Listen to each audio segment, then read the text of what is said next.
chops, and grate food.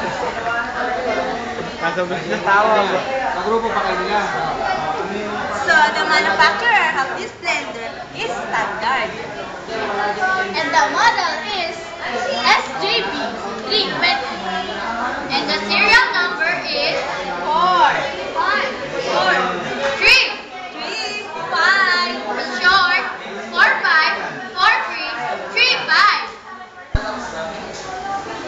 So, this is what we call blender.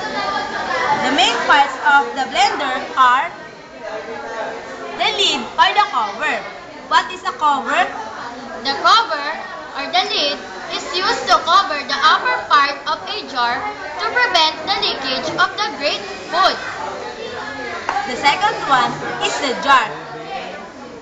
A jar is made of glass, plastic, or stainless steel and often has graduated markings for approximate measuring purposes.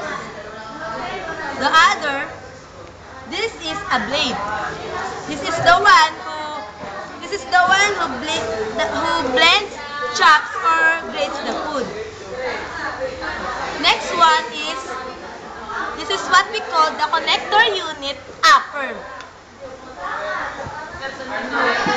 Next is this, the connector unit lower. Next is the switch complete. This is the switch complete, and this is the body. And the last is the jar base or stand. So, those are the main parts of the blender.